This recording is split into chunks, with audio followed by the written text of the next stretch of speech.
Mais deuxièmement, premier volet du modernisme, agnosticisme. Encore une fois, solidarité, droits de l'homme, tous les slogans dessous, pour ainsi dire, qu'on nous rabâche de partout. Eh bien ça tombe par terre. Ce n'est pas possible.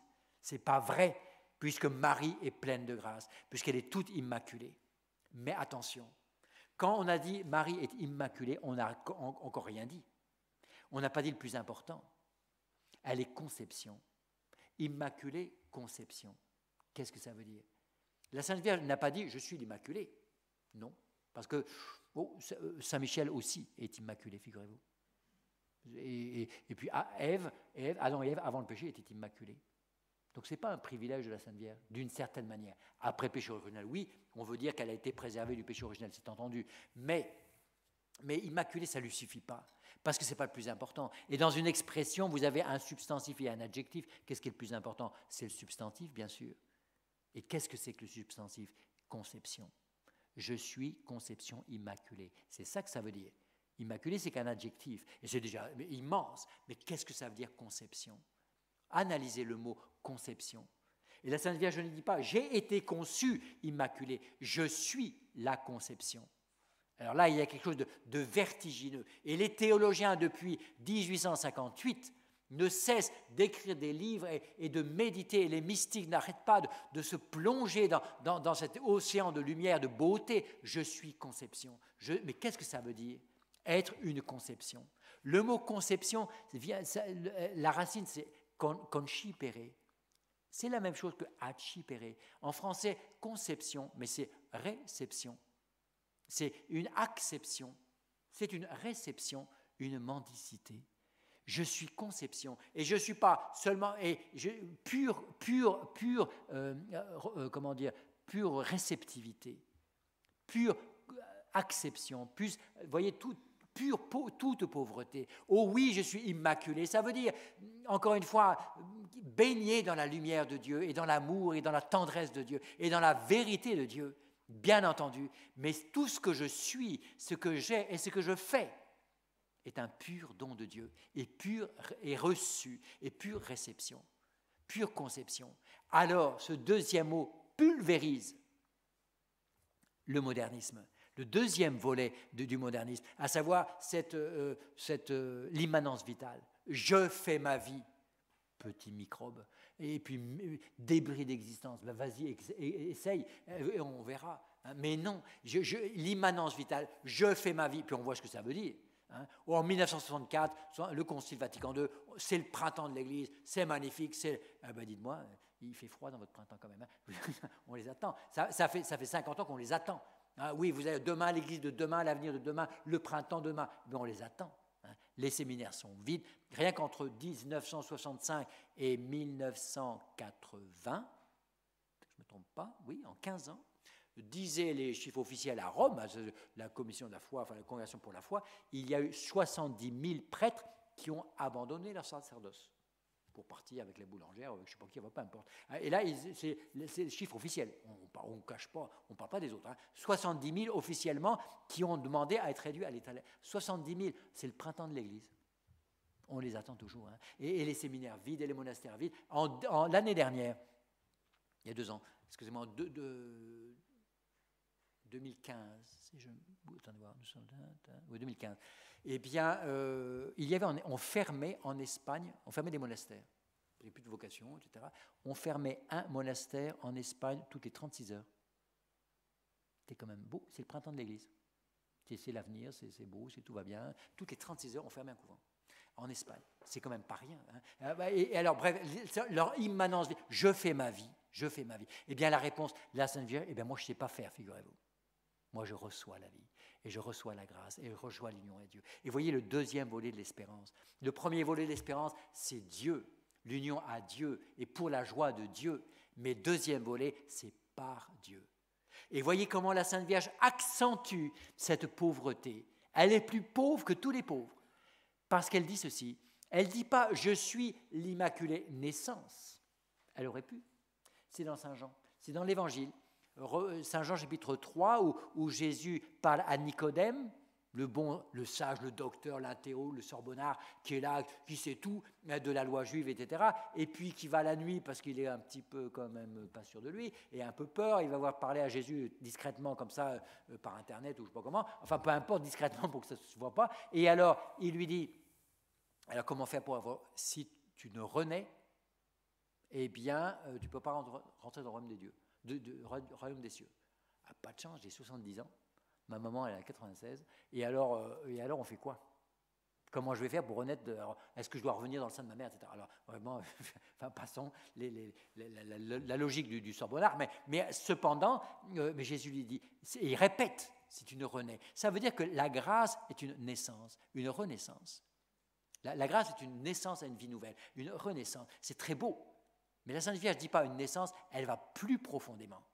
Parce que la naissance, c'est une pauvreté, c'est très beau, c'est une dépendance. Vous voyez, un nourrisson, comme il est tout pauvre, tout dépendant, c'est le comble. Je disais tout à l'heure, c'est le comble de la pauvreté. Mais ce n'est pas vrai.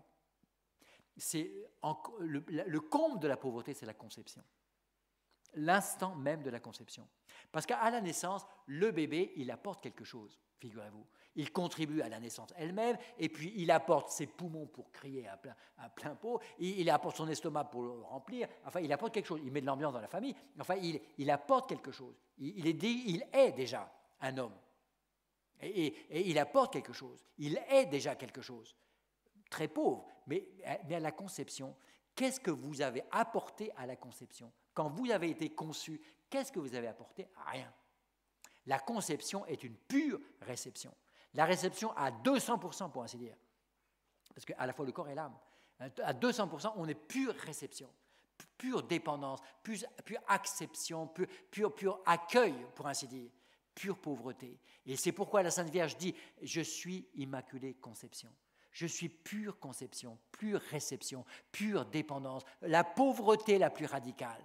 Que c'est beau. La créature, après l'humanité du Christ, bien sûr, mais la personne humaine la plus belle, la plus grande, la plus noble, la plus heureuse et la plus réussie, le chef-d'œuvre par excellence de Dieu, eh bien c'est le plus pauvre.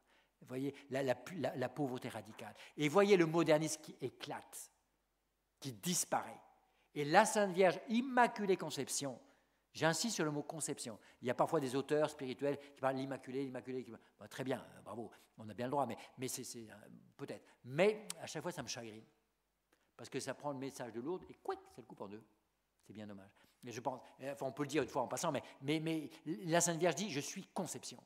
Et c'est beaucoup plus profond, et c'est beaucoup plus métaphysique, et c'est beaucoup plus antimoderniste. Je suis l'Immaculée Conception. Et encore une fois, vous voyez les dates, 1854, 1858, avant le modernisme. On avait la clé. On avait la clé avant. Et vous voyez comment l'Immaculée Conception nous redonne l'espérance. Comme c'est un langage d'espérance. Comme c'est vraiment, ça met du chaud au cœur. Et au sens, mais parce que ça nous donne soif. Elle est tellement belle qu'on a envie de l'imiter. Il y a certainement des vocations religieuses qui sont nées ainsi, rien qu'en voyant l'Immaculée Conception et sa beauté, sa tendresse, sa pureté, sa douceur, son calme, un calme immense, sa paix, cette détente en Dieu, cette splendeur, eh bien ça donne envie de la suivre, hein, et jusqu'au bout. Cette Immaculée Conception, elle est tellement belle. Et alors elle nous donne le goût de la sainteté. Et ce 8 décembre qui va venir va vous redonner le goût de la sainteté, un désir de sainteté, mais d'une sainteté calme, pour ainsi dire, d'une sainteté reposée, oui, parce que justement, ce n'est pas une tension nerveuse, stoïcienne, moralisatrice, qui va tendre vers je ne sais quelle vertu ou vers la prière. Non, c'est une pure réception, quel calme, une détente. Hein, je vous ai dit attendre Dieu, attendre de Dieu, hein, s'attendre à Dieu, mais aussi se détendre en Dieu. Comme l'espérance est une détente, l'enfant qui se détend dans les bras et sur l'épaule de sa mère, comme c'est beau, voyez, la vertu, et c'est ça l'antimodernisme. Hein, l'antimodernisme, véritablement, alors suivre cette indication, et alors examen de conscience. parce que nous sommes une récollection et nous sommes au début de l'avant examen de conscience. Dans quelle mesure je vis l'espérance? Dieu me donne cette espérance, cette vertu. Dans quelle mesure je pose des actes d'espérance? Dans quelle mesure est-ce que je pêche contre l'espérance? D'un côté, par une vie bourgeoise, mondaine, superficielle, facile, ou qui cherche la facilité plus exactement, qui se contente de peu, une vie chrétienne arrivée, une certaine allergie, pas allergie, le mot trop fort, mais peut-être un peu une peur, une certaine peur de la sainteté, une certaine peur de Dieu, une certaine réticence intérieure, parce que si je donne le petit doigt au bon Dieu, puis il risque de tout prendre, attention. Alors, est-ce que je n'ai pas déjà, contre le premier objet de l'espérance, quelque chose à me reprocher? Et deuxièmement, le deuxième volet de l'espérance, la deuxième aile qui nous fait voler, eh bien, c'est précisément la pauvreté, la réception. Au lieu de « j'ai toujours raison », au lieu de discuter toujours, au lieu d'avoir raison sur tout et de juger de tout et de tout savoir, etc., et non, de vivre dans la pauvreté, de faire un peu le désert, dans notre vie chrétienne, et dans notre... oui, c'est ça. Le but, l'objet de l'espérance, qu'est-ce que c'est? L'objet de l'espérance, c'est un bien futur, ardu, possible par la grâce de Dieu. Je résume tout le traité de saint Thomas ici en quelques mots sur l'espérance. Oui, c'est une temps, parce que quand il parle des passions, il parle de l'espoir. Et c'est ce qu'il dit. Qu'est-ce que c'est que l'espoir? Mais dans la vie spirituelle, c'est l'espérance, c'est le désir d'un bien ardu, futur, possible par la grâce de Dieu. Et vous reprenez tous ces mots-là et faites un examen de conscience. Et alors pour vous, pour moi, pour chacun pour soi, peut-être, et ça d'abord, mais aussi pour les enfants. Parce que si nous, enfin pour les adultes, si les adultes ont certainement pas mal de bagarres derrière eux et des combats derrière eux et des conversions derrière eux, enfin et des luttes et des souffrances derrière eux, c'est une chose, bien entendu, mais l'enfant, lui, il en verra de plus belles, pour ainsi dire. Et l'avenir qui les attend et que nous leur avons peut-être préparé est sombre. L'avenir est très sombre. Et pour vous en convaincre, assistez à une sortie de lycée, allez visiter quelques zones un peu chaudes de la banlieue, là, ou ici ou à la gare du Nord, où vous voulez, peu importe, et vous comprendrez ce qui nous menace, ce qui menace vos enfants. Et ils auront besoin d'une foi, bien sûr, stable, profonde, lumineuse, de la charité, bien sûr, mais entre les deux, de l'espérance. Et attention, parce que le démon les attend au virage, ou nous attend au virage, pour nous désespérer. Et alors, voyons, c'est un désir, examen de conscience. Est-ce que j'ai vraiment un feu? Est-ce que véritablement, je désire loyalement, sincèrement, efficacement être bien meilleur aujourd'hui qu'hier? Voilà une question. On entend parfois des parents qui disent « Oh oui, mais ça on peut bien se le permettre parce que quand nous étions jeunes, on se le permettait. Je pense à des danses, des soirées mondaines, appelez ça comme vous voulez. Et on peut bien se le permettre parce que jadis, nous on avait 18-20 ans, on faisait la même chose. Et puis vous voyez comme on est gentil aujourd'hui. Eh bien ça c'est scandaleux. Alors pour différentes raisons, mais aussi parce que c'est contre l'espérance. Parce que non, il faut progresser et avoir le désir loyal demain de faire mieux qu'aujourd'hui. Un désir ardent, brûlant, qui décoiffe, excusez-moi l'expression, qui déloge, qui dérange, qui bouscule. Premièrement, un désir. Donc, deuxièmement, d'un bien. Et un bien, ce n'est pas un plaisir. Un bien, ce n'est pas la gaieté, ce n'est pas la bonne humeur. On n'est pas les ministres de la bonne humeur. Le bien, c'est Dieu. Bien entendu, c'est l'union à Dieu, le bien par excellence, évidemment, la réussite par excellence. Et c'est cela. Troisièmement, donc le désir sincère, ardent, loyal d'un bien, et le bien qui est supérieur, et un bien ardu. Un bien ardu, pour soi et pour les enfants. S'habituer, bien sûr, à vouloir le bien, mais s'habituer à vouloir un bien difficile. La vie est difficile. La vie est un chemin étroit, comme dit Jésus, et c'est la croix, et c'est le chemin de croix. Et un bien ardu, un bien difficile. S'habituer à rechercher des biens difficiles. Et non pas seulement des biens commodes, faciles et à portée de main. Un bien qui est ardu, un bien difficile. Et normalement, si on a l'espérance, on dit c'est difficile, alors c'est mon affaire. Parfois, les gens, est-ce que vous ferez ceci? Ah oui, c'est difficile. L'air de dire, je ne veux pas, et puis eh bien, c'est difficile. Bonne nouvelle. On dit, difficile n'est pas français, mais c'est très bien. Et difficile, c'est tant mieux. C'est difficile, ça m'arrange. C'est exactement ce que je voulais. Le désir d'un bien difficile. Et s'habituer à rechercher des biens difficiles. Même pour la vie du corps, du reste, même pour la santé. Eh bien, c'est peut-être difficile, mais quand il fera moins 5 ou moins 10 degrés, bon, ici c'est plutôt rare, c'est dommage, mais quand il fait moins 15 degrés, aller courir et puis crapahuter dans la montagne, aller dormir dans la neige, enfin, occupez-vous avant, mais peu importe, des biens difficiles. Des biens difficiles. Un désir d'un bien ardu et difficile, mais d'un bien futur. Alors là, c'est très important, un bien futur, à savoir que la longanimité. L'espérance, l'objet de l'espérance, c'est ce qu'on ne possède pas. L'objet de l'espérance, c'est demain. L'objet de l'espérance, c'est un bien futur. Et vous voyez comme la civilisation moderne, qui tue, qui étouffe la foi, étouffe aussi l'espérance. Parce que, en fait de désir, nous avons une velléité. Bon, est-ce que vous voulez être dessin? Oh, je veux bien. Mais c'est drôle qu'en français, je veux bien, c'est le contraire de je veux. C'est dommage, hein, parce que je veux bien, ça veut dire, oui, enfin, c'est une velléité, ou la mort, la vision béatifique. Vous voulez la vision béatifique? Oui, je veux bien, mais enfin, on peut attendre un petit peu.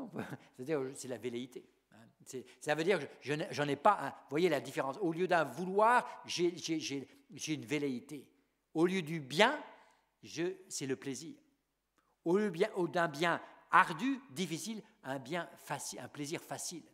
Et au lieu d'un bien difficile et futur, je veux un bien immédiat. Et c'est le grand problème.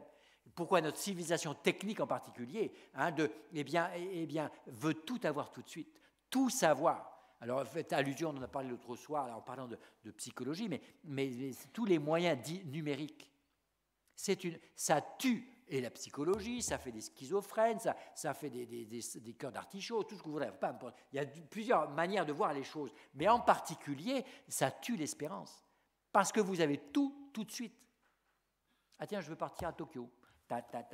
Google, Oppo, machin truc, je ne sais pas quoi, voyage pas cher pour Tokyo. Et tout de suite, ça y est, j'ai mon billet. Je pars ce soir pour Tokyo.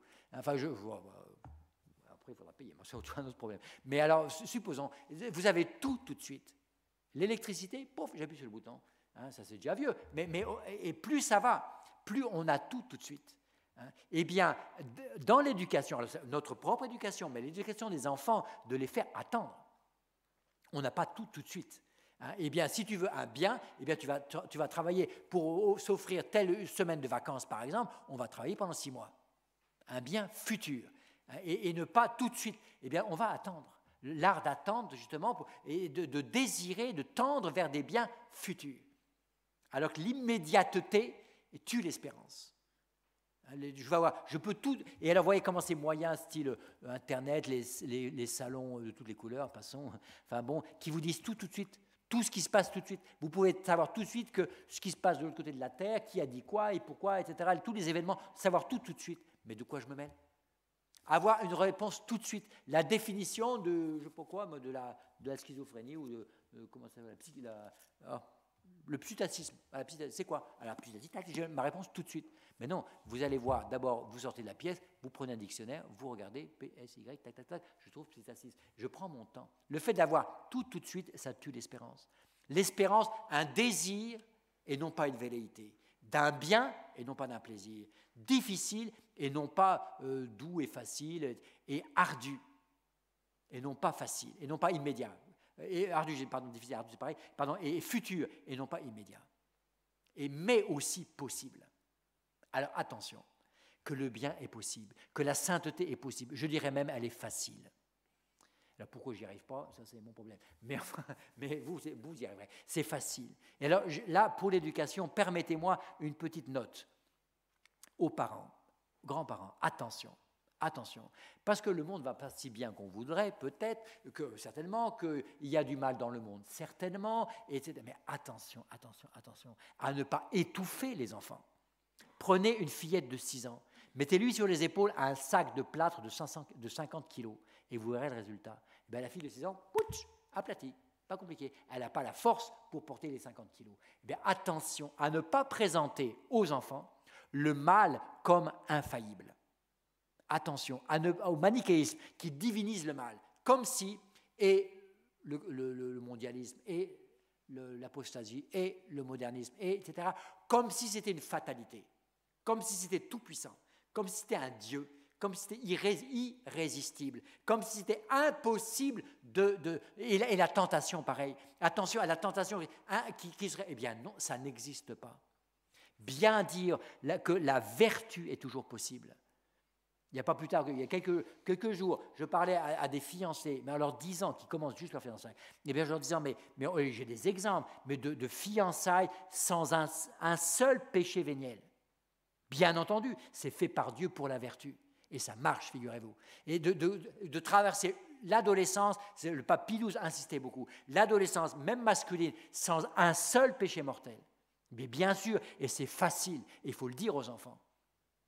Parce que si on leur présente le mal comme tout-puissant, la tentation comme tout-puissante, et comme irrésistible, à quoi bon résister si c'est si impossible? À quoi bon résister si c'est irrésistible? Et je casse l'espérance. Le bien est facile, d'une certaine manière. Et la vertu, c'est ce qui fait, Saint Thomas, c'est ce qui fait promptement, facilement et avec joie. L'obéissance, le travail, la pureté, mais c'est facile, c'est prompt, c'est facile et c'est joyeux. Et c'est un vrai bonheur.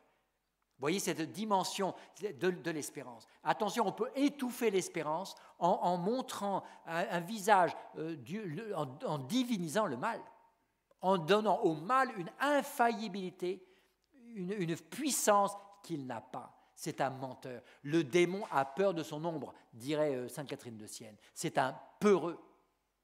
Et une tentation trop forte, ça n'existe pas.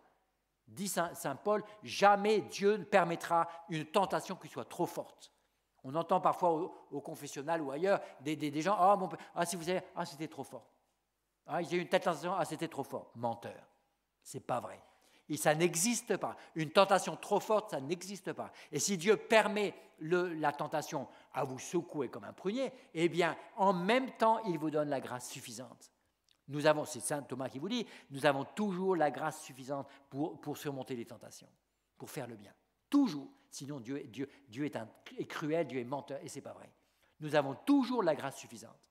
Et si elle ne produit pas ses fruits, c'est de notre faute. Parce qu'on ferme nos volets, et il y a toujours la lumière suffisante, mais c'est nous qui fermons les volets de la grâce de Dieu. Voyez l'espérance, c'est par Dieu. Par Dieu. Et Immaculée Conception nous chante ça au cœur. Nous chante ça, encore une fois, et donc veut nous guérir de l'espérance. Peut-être faire un examen de conscience, est-ce que dans ma vie quotidienne, je ne pêche pas contre l'espérance? Ou par le premier, en profanant mon idéal, pour ainsi dire, ma vie chrétienne, et en me contentant comme de la médiocrité, d'une vie arrêtée, arrivée, satisfaite, et deuxièmement, parce que c'est moi, je vais y arriver, même moi je vais arriver à la vertu, moi je vais arriver à ceci. Eh bien non, mendicité, pauvreté, Immaculée Conception. Alors que Notre-Dame nous prenne dans sa beauté, dans sa lumière, dans sa joie intime, parce que c'est un océan de joie que le cœur de Marie, et puis qu'elle nous établisse là, et qu'elle nous détende. Parce que si nous sommes tendus, angoissés, peut-être dépressifs, que sais-je, bien c'est souvent à cause de ça. Nous, dans notre ouvrage de psychologie, Adam, où es-tu? Nous donnons une large place à Rudolf Allers, qui a bien étudié la question. Comment beaucoup de névroses, de dépression, de découragement foncier sont le fruit d'une certaine vanité, au sens j'ai prétendu, j'ai refusé mes limites, j'ai refusé d'être pauvre, j'ai refusé et j'ai voulu faire ma vie. Alors j'ai voulu faire ma vie et je m'écroule, évidemment. Et alors, ça peut être affectif ou nerveux, ou peu importe. Je termine par en vous rappelant une bonne nouvelle, enfin, en vous rappelant un bon souvenir. Je vous rappelle un très bon souvenir. Alors, peut-être que vous étiez un petit peu dans le pâté, excusez-moi l'expression, vous ne vous souvenez pas très très bien, mais un jour, un prêtre, je suppose, sauf si vous avez été baptisé d'urgence à la maternité, mais enfin, peu importe, mais enfin, le prêtre qui vous a béni, qui vous a baptisé, qu'il soit béni, ce bon prêtre c'est un missionnaire, enfin peu importe, qui m'a baptisé, eh bien, a dit ceci, le rituel du baptême, hein. Et il a imposé les mains sur le petit bébé que vous étiez. Et il a dit une prière splendide. Et je crois qu'elle a été efficace, hein, pour tous. Ouvrez-lui, Seigneur, la porte de votre amour. Que marqué du signe de votre sagesse, il ne soit pas atteint par l'infection des passions mauvaises, mais qu'attiré par le parfum de vos commandements, il vous serve avec joie dans votre Église et qu'il progresse de jour en jour. Magnifique traité d'espérance. Qui a été, cette prière qui a été solennellement par toute l'Église, par tous les élus qui étaient là au ciel, qui ont assisté à votre baptême, qui étaient au balcon pour applaudir et se réjouir et jouer de la trompette, qui étaient là. Et cette belle prière, attiré par le parfum de vos commandements, qu'il vous serve avec joie dans votre Église et qu'il progresse de jour en jour. C'est ça l'espérance. Et aussi, après l'imposition du ciel, donnez-lui en abondance la nourriture céleste, qu'il soit toujours fervent, joyeux dans l'espérance, toujours attaché à votre service. Conduisez le Seigneur, nous vous le demandons, à la source de la nouvelle naissance. Je répète, qu'il soit toujours fervent, joyeux dans l'espérance, toujours attaché à votre service. Ce sera notre prière. Et peut-être le dernier rituel, dernière partie du rituel du baptême, encore une fois, qui est un cantique sur la foi, mais un traité sur la foi, mais aussi sur l'espérance. Après, tout à la fin de la cérémonie, le prêtre a remis un cierge. C'est toujours très émouvant. Bon, quand je baptise, je suis aux anges, enfin, depuis le début à la fin, mais il a donné ça au bébé, enfin au parrain ou à la marraine. Recevez, et ce sera notre prière pour conclure, recevez ce cierge allumé. Gardez sans reproche la grâce de votre baptême. Observez les commandements. Ainsi, quand le Seigneur viendra pour les noces éternelles, que c'est splendide. Déjà, on voit Jésus qui, un événement après l'autre, un deuil après l'autre, une souffrance, une déception après l'autre, mais c'est Jésus qui nous envahit, c'est l'époux qui vient. Observez les commandements de Dieu, ainsi quand le Seigneur viendra pour les noces éternelles, vous pourrez aller à sa rencontre avec tous les saints dans la cour céleste et vivre dans les siècles des siècles. Amen.